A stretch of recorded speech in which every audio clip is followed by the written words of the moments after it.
उत्तराखंड के पवित्र तीर्थ स्थल केदारनाथ धाम में रविवार सुबह एक बार फिर एक दुखद हादसा हुआ। केदारनाथ यात्रा मार्ग पर श्रद्धालुओं को ले जा रहा एक हेलीकॉप्टर दुर्घटनाग्रस्त हो गया। प्रारंभिक जानकारी के अनुसार हेलीकॉप्टर में पायलट सहित कुल 7 लोग सवार थे और सभी के मारे जाने की आशंका जताई जा रही है।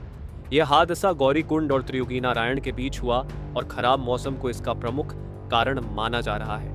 इस घटना ने 4 धाम यात्रा की सुरक्षा व्यवस्था पर गंभीर सवाल खड़े कर दिए हैं। सूत्रों के अनुसार यह हेलीकॉप्टर आर्यन एविएशन कंपनी का था और देहरादून से केदारनाथ की ओर जा रहा था। उत्तराखंड के अपर पुलिस महानिदेशक कानून और व्यवस्था डॉवीन मुरुगेशन ने बताया कि हेलीकॉप्टर गौरीकुंड के समीप अचानक लापता हो गया। कुछ देर बाद इसकी दुर्घटना की खबर मिली। हेलीकॉप्टर के क्रैश होने की सूचना के बाद घटना स्थल पर राहत और बचाव कार्य तुरंत शुरू कर दिए गए।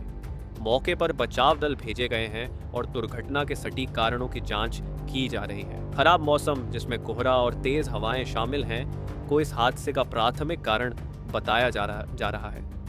यह पहली बार नहीं है जब केदारनाथ यात्रा मार्ग पर हेलीकॉप्टर हादसा हुआ है। इस वर्ष की 4 धाम यात्रा के दौरान कई बार हेलीकॉप्टरों से संबंधित घटनाएं सामने आई हैं। यात्रा शुरू होने के कुछ ही समय बाद एक हेलीकॉप्टर दुर्घटना में कई लोगों की जान जा चुकी है। इसके अलावा कुछ हेलीकॉप्टरों की आपातकालीन लैंडिंग करानी पड़ी और बीच सड़क पर क्रैश लैंडिंग की घटनाएं भी हुई। इन हादसों ने यात्रियों की सुरक्षा को लेकर गंभीर चिंता पैदा की है। बार बार होने वाली इन दुर्घटनाओं ने प्रशासन और नागरिक उड्डयन विभाग के सामने कई चुनौतियां खड़ी कर दी हैं। लगातार हादसों को देखते हुए नागरिक उड्डयन महानिदेशालय DGCA ने केदारनाथ मार्ग पर हेलीकॉप्टर सेवाओं पर कड़े प्रतिबंध लगा दिए हैं। पहले इस मार्ग पर प्रतिदिन 200 से 250 उड़ानें संचालित की जाती थी, जो अब घटाकर 140 कर दी गई हैं। गुप्तकाशी से अब हर घंटे में केवल 2 हेलीकॉप्टर ही उड़ान भर सकते हैं, यानी 8 घंटे में कुल 16 उड़ानें ही संचालित होंगी।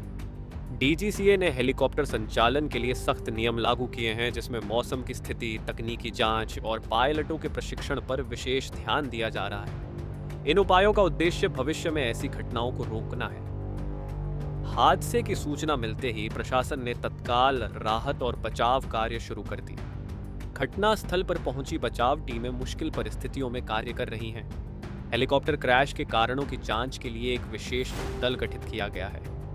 मृतकों की पहचान और उनके परिजनों को सूचित करने की प्रक्रिया जारी है।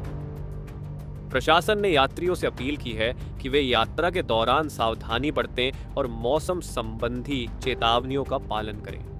यह हादसा उस समय हुआ है जब 4 धाम यात्रियों की भारी भीड़ केदारनाथ धाम पहुंच रही है। हेलीकॉप्टर सेवाएं श्रद्धालुओं के लिए एक लोकप्रिय और सुविधाजनक विकल्प है, लेकिन बार बार होने वाली दुर्घटनाएं इसकी सुरक्षा पर सवाल उठा रही हैं। यात्रियों का कहना है कि हेलीकॉप्टर संचालकों को और अधिक पारदर्शिता और जवाबदेही के साथ काम करना चाहिए। साथ ही प्रशासन को यात्रा मार्ग पर सुरक्षा के लिए और प्रभावी कदम उठाने की मांग की जा रही है। केदारनाथ धाम में हुआ यह हेलीकॉप्टर हादसा न केवल एक त्रासदी है, बल्कि यह 4 धाम यात्रा की सुरक्षा व्यवस्था में सुधार की तत्काल आवश्यकता को भी रेखांकित करता है। DGCA के कड़े नियम और प्रशासन के प्रयास निश्चित रूप से सही दिशा में हैं, लेकिन इनका प्रभाव तभी दिखेगा जब इन्हें पूरी तरह लागू किया जाएगा। फिलहाल इस दुखद हादसे में मारे गए लोगों के परिजनों के प्रति संवेदना व्यक्त करते हुए यह उम्मीद की जाती है कि भविष्य में ऐसी घटनाएं न हों और श्रद्धालु सुरक्षित रूप से अपनी यात्रा पूरी कर सकें।